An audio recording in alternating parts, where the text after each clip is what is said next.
So we're out of the movie now, and we came out on the balcony outside of the AMC theater. It is such a pretty day out. We were gonna have lunch at the Captain America Cafe back at the park. Part of me kind of wants to eat out here, like, holy crap. It is beautiful. How are you doing? Hello. But not as beautiful as this geek. Yeah, great. Little chairs. They're not very fat friendly. That's okay. MJ is not built for tiny little chairs. This is an amazing view. Yeah, actually, I don't think I've ever taken you up here before. What do they serve up here? Because I want to eat up here. So I'm big on weird theming days. And I had this whole big plan where I was like, okay, to celebrate going and seeing Civil War, we will go to the park and we'll hang out in the Marvel area.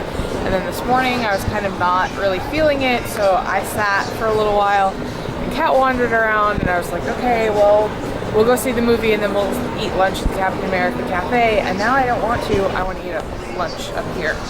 If you really want to, then we can do that. It's up to you. We'll have to look around and see. I know Breadbox is up here. There's that sushi place, which you won't eat that. So it looks like Kat secured food. Oh, she is the best wife.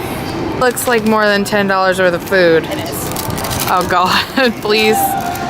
Relax. Just tell me how much. I spoiled this. Oh, fuck. It's like $20. Oh, fuck. You just spent $5 on a soda. And I was so thirsty. well, I'm hungry. Okay, do you hear her bullying me? I am literally dying of thirst, and I beg her, please purchase me the cheapest drink you can find at the theater, which is not really saying much. $5. She comes back with $20 worth of food, and I'm the problem. It's really cool in there. They have like these neat glow blades, and then they have little hanging bench seats. Like a little park bench, but like a porch swing. That's what I'm trying to say. I would not sit on this. I wanted to, and then I'm like, no, I don't want to walk away from the little pager thing that they handed me, because they're like, they don't work outside. And I'm like, well, now I don't trust it. They flash fried it, but it's chicken. Ooh. Yeah, it's pretty fancy. You know I love chicken. Whoa, is that? Okay, we're splitting that. No, I have my own sandwich. I didn't know you were that big. Cat! Dude, when I went in there and I looked at it, I'm like, oh god, this is one of those hipster places where the portion is going to be this size. I didn't know Cat! Don't get me wrong, I absolutely intend to eat this entire thing. And french fries. And a little baby apple juice. Oh. Here, you're going to want that. And mayonnaise. If you want to try it, I made them put the buffalo sauce on the side because I wasn't sure how spicy it was going to be, so I'm sorry that I spent more than what we were supposed to, but again, it's my day off. I scheduled this day off like 5 months ago, and even though our company switched and they weren't really technically supposed to, what's the word I'm looking for? They weren't honor? Yeah, they weren't supposed to honor it because they didn't have quite enough vacation time to pay for it. My boss went ahead and let me take the whole day off, even though I could only pay for 5 hours, so plant. But yeah. Oh my god, those fries are fantastic. Yeah, I watched them deep fry them. I was really impressed. I thought for sure that they were going to be like hot plate fries. They don't taste like fries. Like, I'm not being like negative of, oh, theme park food is terrible, but a lot of the times it's not really worth the price. So. could I have this? Yeah. So that I can set the sandwich on it? Yeah, Okay. I had to take yours away because it's... We're gonna eat for a few minutes and then we'll turn the camera back on and talk about stuff because I'm so hungry right now. And this looks really good, so bye.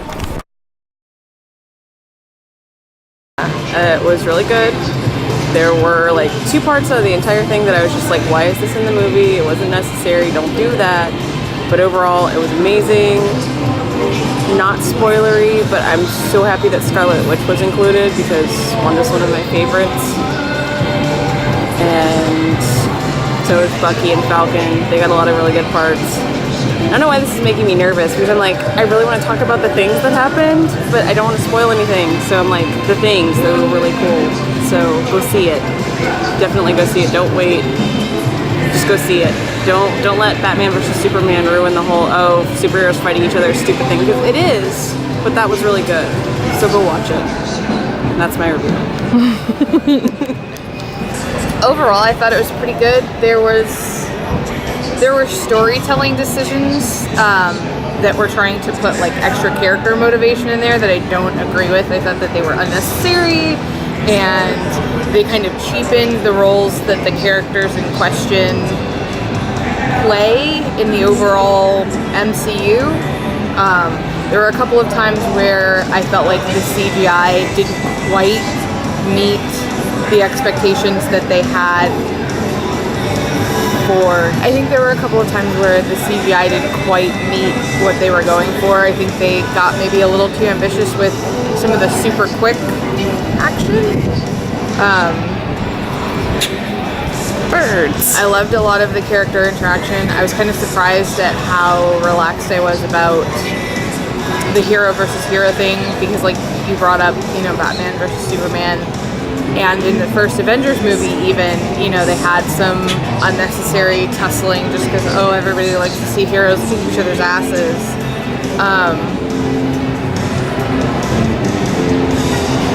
I don't know, overall I really liked it.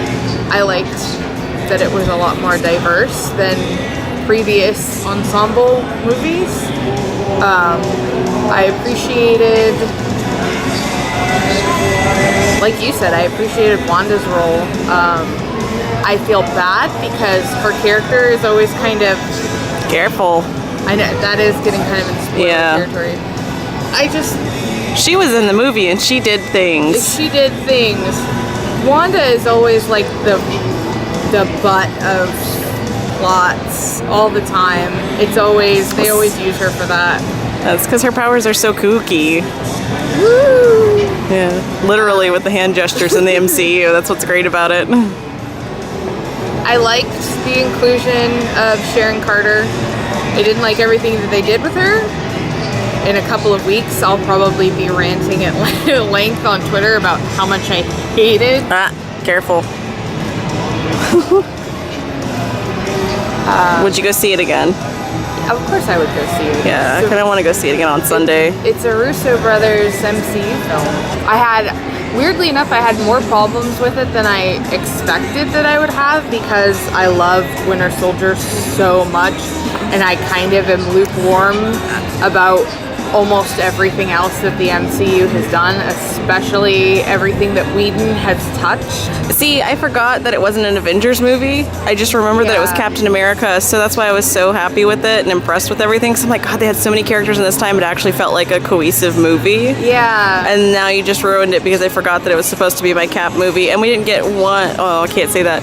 Dang it. I hate that. Go watch the movie. Hurry, go see it. I want to talk about it now. Well, I guess you could talk about it. You could lock your Twitter account, but even then... No, that's mean. I'm not doing that. Hello, Mohawk. Alright, anyway. I will whine about one, like, petty thing. I cannot stand Tony Stark as a character. I think he's so overrated and he's so irritating, and we have enough, like, arrogant playboy white guys, period, let alone in the MCU. And I don't know, there were a couple of points in which the movie actually made me kind of feel slightly bad for him, and I'm a little pissed about that because I hate that guy. No. I hate Tony Stark. No, didn't feel bad. I'm heartless. You didn't feel bad at all? Nope, I didn't feel bad. There were a couple of points where I was like, you know, I think he genuinely believes the horse shit that's coming out of his mouth right now. Yeah, but I mean, you think of that stuff in Age of Ultron, but yeah, no, that's unpopular opinion. You should put that in there as a forewarning. Don't like Tony Stark. Right. Which is ironic because the first Iron Man film is what started my obsession, honestly, with... It was the first Iron Man film, and the same year, The Dark Knight, or The Dark Knight Returns, which is the one with Joker. The Dark Knight. Compared to what, like, I mean, obviously nothing's really going to top Deadpool for a while, just because it was pretty spot on.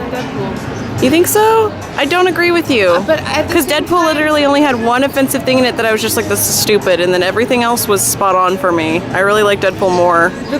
The problem though, and it's honestly the problem with comparing Civil War to Batman versus Superman, is that they're different genres of film. Oh yeah, no, I totally agree. Because Marvel kind of has like their little box that they want everything to fit in. That's why I liked Ant-Man so much, because it had enough offbeatedness to it that. I think Ant-Man would have been better if they had left. Because when you watch Ant-Man, you can kind of tell like all the things that the original director kind of wanted to do in the way that he wanted to take it. So that's kind of sad. I wish the MCU would kind of open up a little bit. Yeah, they can get away with it. It's not like they can't get away with it. It's like, okay, if you're gonna produce that train wreck that's gonna be Doctor Strange, then you can open up what you already have existing and be a little more freeform with it. But on the other hand, you know, the DC, what do they call it? DCU? DCMU? DCMU. If you're talking about the movie universe. Yeah. They have a more stricter box, I think, so far. They really... They have just started, though. The problem with letting a director do whatever the hell they want is then you end up with Zack Snyder's grayscale wank-off material. And I actually like Batman versus Superman a lot more than I thought that I was going to. I didn't, as much as I make fun of the Jason Momoa, that's the best part. That was the best part. It was for 2 seconds. Listen. That was the best 2 seconds. So, the Batman versus Superman, as much as I make fun of the color filter, I actually do kind of think that it worked for the film, which, you know, I don't like to admit that because I do get tired of the grim, dark stuff. But on the other hand, I really hate the sanitized, almost campiness that Whedon brought to the Avengers. So yeah. And it's weird because the Avengers feels like two different films. The Avengers films that under Whedon felt like, on the one hand, you had like a typical blockbuster action movie that kind of doesn't have its own personality at all.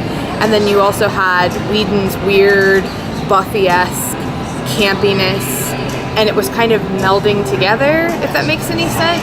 Yeah. But it didn't fully mesh. Whereas if you look at like Batman versus Superman, Zack Snyder's, the whole thing kind of meshed. Like the whole thing was grim dark, whereas like Whedon tried to do like campy and only halfway got there. And then Sims tried to be serious, threatening Loki in a box thing.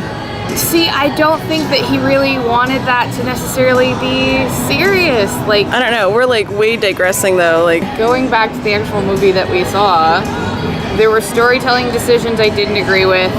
There were parts where some of the action felt a little bit strained by the CGI that they were employing.